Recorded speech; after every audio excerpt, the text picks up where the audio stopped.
अस्सलाम वालेकुम व्यूवर्स, कैसे हैं आप सब लोग। उम्मीद करता हूँ सब होंगे बखैर व आफियत। नाज़रीन, पाकिस्तान और अफगानिस्तान के दरमियान जंग जो हथियारों की थी वो तो रुक चुकी है, लेकिन एक नई ट्रेड वॉर जो है वो पाकिस्तान और अफगानिस्तान के दरमियान शुरू हो चुकी है। ट्रांजिट ट्रेड एग्रीमेंट, जिसके तहत अफगानिस्तान के अंदर बहुत सारी चीज़ें जो है वो बिना कस्टम ड्यूटीज़ के एक्सपोर्ट की जाती थी और पाकिस्तान का रूट इस्तेमाल किया जाता था, पाकिस्तान की शिपमेंट्स इस्तेमाल की जाती थी और पाकिस्तान का पोर्ट इस्तेमाल किया जाता था।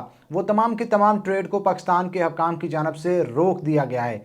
क्या वजह बनी, कितना नुकसान होगा अफगानिस्तान को, आगे चल के इसके ऊपर भी बात करेंगे। और इसके साथ साथ इंडिया है उसने घुटने टेक दिए हैं डोनाल्ड ट्रंप के आगे और मोदी सरकार ने हाथ जोड़ के कहा है, हुजूर आपकी बात सर आंखों पे, आपने कहा था कि ऑयल रशिया से नहीं खरीदना, तो हम घुटने टेकते हैं, हम हार तस्लीम करते हैं, रशिया से ऑयल नहीं खरीदेंगे। लेकिन जो मोदी सरकार का ये फैसला है, इससे सबसे ज्यादा नुकसान गवर्नमेंट को तो पहुंचेगा ही पहुंचेगा। डायरेक्ट नुकसान जो है वो रिलायंस कंपनी अंबानी साहब को पहुंचेगा, क्योंकि एक बड़ी अमाउंट में क्रूड ऑयल जो है वो इंपोर्ट करते थे रशिया से। क्या कहानी है, कितना नुकसान होगा इंडिया को, और इंडिया की एक्सपोर्ट्स के हवाले से भी गुफ्तगू करेंगे, तमाम तर चीज़ों पे बात करेंगे। लेकिन इससे पहले अगर आपने हमारा चैनल अब तक सब्सक्राइब नहीं किया तो हमारे चैनल को सब्सक्राइब भी करें और उसके साथ साथ वीडियो को लाइक एंड शेयर भी करें। तो आगे बढ़ते हैं जनाब। सबसे पहले अफगानिस्तान और पाकिस्तान की वॉर के हवाले से बात करते हैं। आपको पता है कि गुज़श्ता दिन में आपने देखा कि पाकिस्तान और अफगानिस्तान की जो हथियारों के साथ जंग जो है वो लड़ी जा रही थी। पाकिस्तान की जानिब से बहुत सारी चौकियां अफगानिस्तान की फतह कर ली गई थी और उसके बाद सीज फायर का कहा गया। सीज फायर के पीछे भी कहानी है। कहा जाता है कि हक्कानी ग्रुप जो है उनकी जानिब से ये कहा जा रहा था, बहुत सारे तालिबान इस चीज़ पे मुत्तफिक नहीं है कि पाकिस्तान के साथ जंग लड़ी जाए, क्योंकि बहुत सारे तालिबान पाकिस्तान के साथ भाईचारे और मोहब्बत का रिश्ता कायम रखने की कोशिश कर रहे हैं और उनकी कोशिश है कि मुसलमान आपस में, क्योंकि भाई भाई हैं तो इसलिए लड़ाई में कुछ नहीं रखा। लेकिन बहुत सारे तालिबान ऐसे भी हैं जो कि इंडिया से फंडिंग लेके पाकिस्तान के ऊपर प्रॉक्सी वॉर जो है मुसल्लत कर रहे हैं। लेकिन पाकिस्तान ने भी इसका हल निकाल लिया है, जहां पे सीज फायर किया गया है और रोका गया है हथियारों की जंग को। वहां पे पाकिस्तान की जानिब से अब ट्रेड वॉर का ऐलान एक किस्म का कर दिया गया है और ट्रांजिट ट्रेड एग्रीमेंट, जिसके तहत मिलियंस ऑफ डॉलर का अफगानिस्तान को फायदा होता था और ट्रेडिंग होती थी, वो अब रुक जाएगा। अब क्यों रुकेगा, पाकिस्तान हकाम की जानिब से ये फैसला कर लिया गया है कि ट्रांजिट ट्रेड एग्रीमेंट को मद्देनजर रखते हुए पाकिस्तान की जो पोर्ट्स और इसके जो रूट्स इस्तेमाल करते हुए एक्सपोर्ट गुड्स जो हैं वो अफगानिस्तान के अंदर जाती थी, इनको अब रोक दिया जाएगा। ट्रांजिट ट्रेड एग्रीमेंट है क्या, पहले इसे समझना जरूरी है। आपको मैं बताता चलूं कि ट्रांजिट ट्रेड एग्रीमेंट ऐसे मुल्कों के दरमियान होता है जहां पे कोई भी समुद्री हदूद उसकी सरहद के साथ नहीं लगती। तो वो क्या करती है कि हमसाया मुल्क जिसके अंदर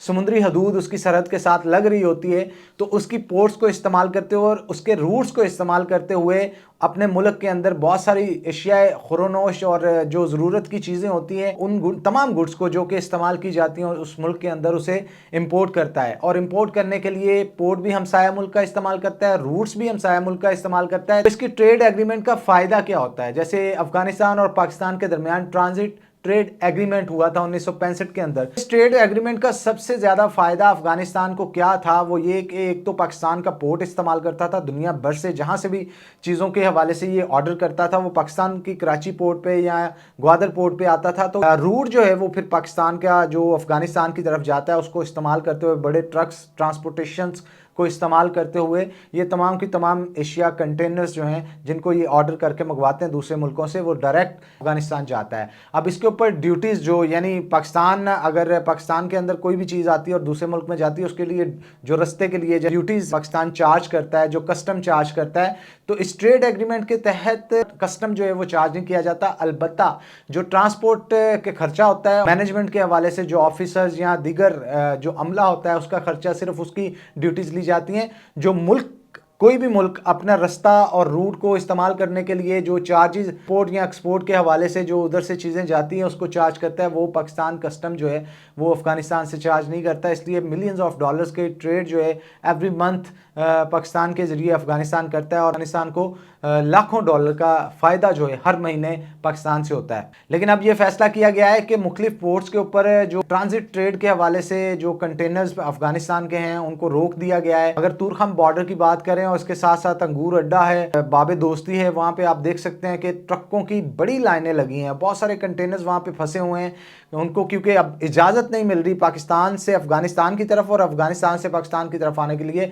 पाकिस्तान की गुड्स अफगानिस्तान की तरफ जाती हैं वो अलग से, और इसके साथ साथ जो ट्रांजिट ट्रेड डील को मद्देनजर रखते हुए पूरी दुनिया से माल अफगानिस्तान का पाकिस्तान पोर्ट्स के ऊपर आता है वो पाकिस्तान के रस्तों को इस्तेमाल करता हुआ अफगानिस्तान में जाता है, वो अलग से। ये दोनों तरह की डील्स हैं जिनको अब ख़ास तौर पे पाकिस्तान गवर्नमेंट की तरफ से रोक दिया गया है, क्योंकि जंग के हालात कुछ इस तरह के हो चुके हैं कि अगर आप जंग लड़ते रहें और दूसरी तरफ से माशी तौर पे भी उस मुल्क को मजबूत करते रहे, तो मेरा ख्याल है ये ज़्यादती होगी। तो अफगानिस्तान की गिच्ची जो है वो अब पाकिस्तान ने यूं करके पकड़ ली है। और कहा यह जाता है कि जब भी किसी मुल्क को शिकस्त देनी होती है तो सबसे पहले उसकी मैशियत के ऊपर वार किया जाता है। तो पाकिस्तान की मैशियत के ऊपर भी जो है वो वार किया जा रहा था। किस तरह से सियासी तनाव और जंगी तनाव बढ़ा के इसकी जो स्टॉक एक्सचेंज के पॉइंट्स है उसको गिराने की कोशिश की जा रही है। दुनिया भर के अंदर जो इन्वेस्टर्स बहुत सारे पाकिस्तान के अंदर आना चाह रहे थे, उनकी जो इन्वेस्टमेंट्स के लिहाज से पाकिस्तान के साथ जो एतमाद की सतह एक बन चुकी थी उसको डगमगाना चाहते थे। लेकिन अब पाकिस्तान की तरफ से अफगानिस्तान के लिए जो रेड लाइन खींची गई है ट्रेड वॉर के हवाले से, ट्रांजिट ट्रेड वॉर के हवाले से, वो मेरा ख्याल है अफगानिस्तान के लिए बड़ी खतरनाक साबित होगी। दिन कहा जाता है कि पाकिस्तान और अफगानिस्तान की वॉर 48 घंटों के लिए रुकवाई गई है, सीज फायर करवाया गया और गया कि अफगानिस्तान के अंदर रजीम चेंज जो है वो की जाएगी। अलबत्ता ये रजीम चेंज 48 घंटों के अंदर होती है या नहीं होती, और इस सीज फायर को मजीद बढ़ाया जाएगा या फिर से जंग जो है वो चालू हो जाएगी। जो ट्रांजिट ट्रेड एग्रीमेंट है उसको मद्देनजर रखते हुए पाकिस्तान की जानिब से तो बहुत सारे पोर्ट्स के ऊपर और इसके साथ साथ मुख्तलिफ इलाकों के ऊपर और बॉर्डर लाइन के ऊपर जो कंटेनर्स पोर्ट होनी थी अफगानिस्तान के अंदर, उसे रोक दिया गया है। और उसकी वजह से अफगानिस्तान के जितने भी ट्रेडर्स हैं वो काफ़ी हद तक परेशान है। और एक अंदाजे के मुताबिक ये भी कहा जाता है कि पाकिस्तान के अंदर आने वाली भी बहुत सारी चीज़ें हैं जिनके अंदर सर्फ, साबुन, शैम्पू और इस तरह की बहुत सारी चीज़ें थी जो कि अफगानिस्तान के अंदर एक्सपोर्ट की जाती थी, वो भी अब तमाम तर चीज़ें जो है वो बॉर्डर्स को बंद होने की वजह से जितने भी कंटेनर्स हैं उनको रोक दिया गया है बॉर्डर्स के ऊपर। और जितने भी ऑर्डर्स पाकिस्तान के अंदर अफगानिस्तान की जानिब से मिले थे उनको भी रोक दिया गया है, क्योंकि बॉर्डर्स को अब गुड्स एक्सचेंज के लिए मुकम्मल तौर पे बंद कर दिया गया है जब तक जंग चल रही है। तो इन तमाम तर चीज़ों को मद्देनज़र रखते हुए अफगानिस्तान को आने वाले दिनों के अंदर भारी नुकसान जो है वो उठाना पड़ सकता है। और वहाँ के ताजरों की जानिब से भी फिर तालिबान के ऊपर खासा दबाव होगा कि पाकिस्तान के साथ हालात को बेहतर किया जाए। हैसियत को मजबूत करने के लिए पाकिस्तान के साथ भाईचारे का ताल्लुक रखना अफगानिस्तान की मजबूरी बन चुका है। अलबत्ता आने वाले दिनों में सूरत हाल क्या होगी क्या नहीं ये तो वक्त ही बताएगा। दूसरी जानब इंडिया के हवाले से खास तौर पे बात करना चाहता हूँ। नरेंद्र मोदी ने घुटने टेक दिए हैं प्रेसिडेंट ट्रंप के आगे और कह दिया है कि बाबा जी हजूर आप बड़े हैं, हम छोटे हैं, हम हार तस्लीम करते हैं। जो आपने हुक्म दिया था कि रशिया से तेल ना खरीदें, जिस पे हमने थोड़ा सा टूटा भी की थी, लेकिन अब जो है हम आपकी बात मानने को तैयार हैं। रशिया से हम किसी किस्म का ऑयल इंपोर्ट अपनी कंट्री में नहीं करेंगे। मैं आपको बता दूं कि रशिया 3 ममालिक ऐसे थे जो कि बड़े इंपोर्टर्स थे रशिया से क्रूड ऑयल के, जिनमें इंडिया, टर्की और चाइना आता है। और इंडिया के हवाले से डोनाल्ड ट्रंप ने गुज़श्ता दिनों के अंदर भी कहा था कि वो इंडिया से और नरेंद्र मोदी से ख़ास तौर पे नाराज़ हैं कि क्रूड ऑयल जो है वो ना ख़रीदा जाए रशिया से। लेकिन इसके बावजूद भी बहुत सारी चीज़ों को मद्देनज़र रखते हुए नरेंद्र मोदी ने क्रूड ऑयल को इंपोर्ट करने का रशिया से फ़ैसला किया। और कहा जाता है कि अगर एक अंदाजे के मुताबिक India per day 1.62 million barrel oil जो है वो इंपोर्ट करता है क्रूड ऑयल रशिया से। और अगर मंथली बात की जाए तो ये तकरीबन $3 बिलियन का ऑयल, क्रूड ऑयल जो है वो रशिया से इंपोर्ट करता है। और इस वक्त रशिया जो है वो यूक्रेन के साथ जंग की हालत में भी है और यूक्रेन के साथ काफ़ी हद तक अमेरिका भी खड़ा है। और अमेरिका चाहता है कि रशिया और यूक्रेन की वॉर जो है वो स्टॉप हो जाए। रशिया की मैशियत की गिच्ची को दबाने के लिए ट्रंप साहब ने खास तौर पे कहा है कि इंडिया जो है वो क्रूड ऑयल रशिया से ना खरीदे। अब इस चीज़ के ऊपर इंडिया नहीं मान रहा था, क्योंकि इंडिया को लालच ये था कि 5th जनरेशन के स्टेल्थ तैयारे जो है वो रशिया से इंपोर्ट करेगा। सोर्स कोड भी उसे वहाँ से मिल रहे थे। तो एक बायलेटरल जो कह लें कि एक फ़ायदा था जो कि रशिया और इंडिया के दरमियान तय हो रहा था। अगर उनको 5th जनरेशन के स्टेल्थ तैयारे मिल जाते, वो क्रूड ऑयल भी इंपोर्ट कर रहे थे, तो रशिया को उसका काफ़ी फ़ायदा होना था। अमेरिका की जानब से सैंक्शंस लगाने की धमकी जो ट्रंप की जानब से दी जा रही थी कि जो भी गुड्स इंडिया की जानब से एक्सपोर्ट की जा रही हैं अमेरिका के अंदर, उन पे ड्यूटीज को जो कि अभी 26% ड्यूटीज चार्ज की जा रही हैं को 50% या 100% करने की धमकी जो है वो प्रेसिडेंट ट्रंप की जानब से दी जा रही थी। और इस धमकी के आगे आखिरकार नरेंद्र मोदी ने जो है वो घुटने टेक दिए हैं। अगर हम बात करें जो इंडिया की मेजर एक्सपोर्ट्स हैं अमेरिका के अंदर, तो उसमें मेडिसिन भी आती है, उसमें इंजीनियरिंग की बहुत सारी मशीनरी आती है, इसके अलावा कुछ केमिकल्स हैं, सिंथेटिक ऑयल्स हैं और बहुत सारी चीज़ें हैं। तमाम तर चीज़ों को मद्देनजर रखते हुए हुए मोदी ने ट्रंप सरकार के आगे अपने घुटने टेक दिए, लेकिन इन घुटने टेकने की वजह से और ट्रंप की बात मानने की वजह से उसमें सबसे ज्यादा जो इम्पैक्ट आएगा वो रिलायंस ग्रुप ऑफ इंडस्ट्रीज जो कि अंबानी की है, क्योंकि एक अंदाजे के मुताबिक एक बड़ी अमाउंट है जो कि Reliance group of industries crude oil की इंपोर्ट करती है इंडिया के अंदर रशिया से, और उससे बहुत सारे बाई प्रोडक्ट्स बना के मुख्तलिफ मुल्कों के अंदर एक्सपोर्ट भी की जाती है और इसके साथ साथ इंडिया की नीड को भी पूरा किया जाता है। रिलायंस ग्रुप को मिलियंस ऑफ डॉलर्स का नुकसान जो है ईच मंथ होगा।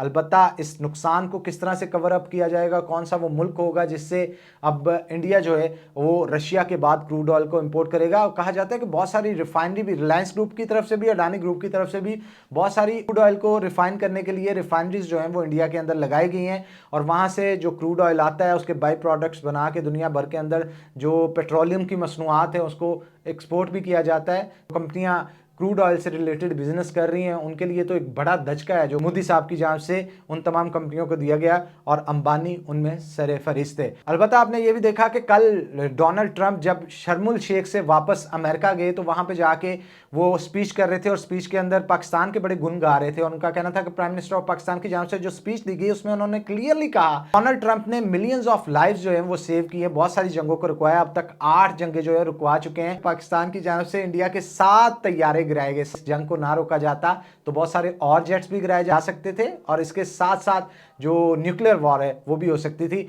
अब इसमें बड़ी बात यह थी कि इंडिया का एम्बेसडर डोनाल्ड ट्रंप के बिल्कुल सामने बैठा था और उसके साथ आंखें मिला के बात करते हुए डोनाल्ड ट्रंप ने उनको इस कदर शर्मिंदा किया कि इसका हिसाब नहीं। अब इसको शर्मिंदा तो किया ही किया। इंडियन एयरफोर्स चीफ हैं, वो अक्सर मीडिया के ऊपर आके कहते हैं कि पाकिस्तान के 5 जेट्स उन्होंने गिराए, तो अपने एम्बेसडर को आपने कहना था ना कि डोनाल्ड ट्रंप के सामने कहता कि हमने भी भाई पाकिस्तान के 5 जेट्स गिराए, आप उसके बारे में क्यों नहीं बताते। तो वो क्यों नहीं ये कह पाया, क्योंकि उसे पता था कि अगर किसी किस्म की गलत बयानी वहां पे की तो गिच्ची से पकड़ लिया जाएगा डोनाल्ड ट्रंप और उनकी टीम की जानिब से। अब मैं ऐसा क्यों कह रहा हूं, क्योंकि सुपर पावर अमेरिका को एवं नहीं कहा जाता। अमेरिका के पास एक बड़ा सिस्टम है, बड़ा जुगाड़ू सिस्टम है और बड़ा सैटेलाइट का वसी निज़ाम जो है वो खला के अंदर मौजूद है जो कि पूरी दुनिया पे नज़र रखता है। यानी किसी भी मुल्क से अगर कोई भी जंगी तैयारा या कोई भी स्क्वाड्रन अगर फ्लाई करती है, कोई उड़ती है और किसी मुल्क पे अटैक करने की पोजीशन में जा रही होती है तो अमेरिका की उस पर गहरी नज़र होती है। और जब पाकिस्तान और इंडिया के हालात कशीदा थे और बहुत सारे जंगी तैयारे इंडिया है उसकी तरफ से भी उड़ रहे थे, पाकिस्तान की तरफ से भी उड़ रहे थे, तो इन तमाम तर सूरत हाल के ऊपर जो सैटेलाइट्स थी और दीगर टेक्नोलॉजी, वॉरफेयर की टेक्नोलॉजी अमेरिका के पास मौजूद थी, वो जंग की तमाम तर सूरत हाल पर नजर रखे हुए थे। तमाम तर उस कोऑर्डिनेट्स का पता था कि पाकिस्तान ने इंडिया के जेट्स कहां कहां पे गिराए, किस तरह से गिराए, किन किन लोकेशंस पे गिरे, इन तमाम तर चीज़ों का अमेरिका को बाखूबी पता था। अगर पाकिस्तान के किसी किस्म के कोई जेट्स गिरते तो उसका भी अमेरिकन प्रेसिडेंट जो है वो लाजमी तौर पे जिक्र करते, क्योंकि पेंटागन की जांच से जो उनको इन्फॉर्मेशन मिलती है उसमें किसी किस्म का इबहम नहीं होता।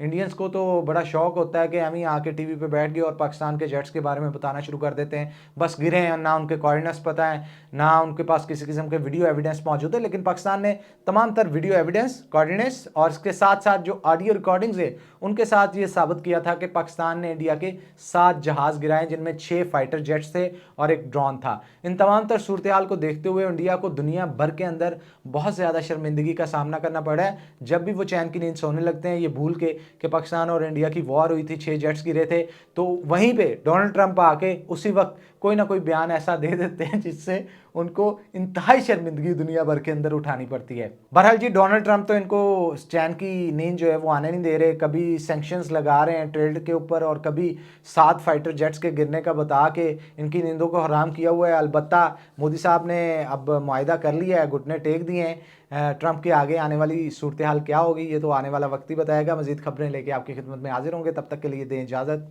अल्लाह हाफिज़।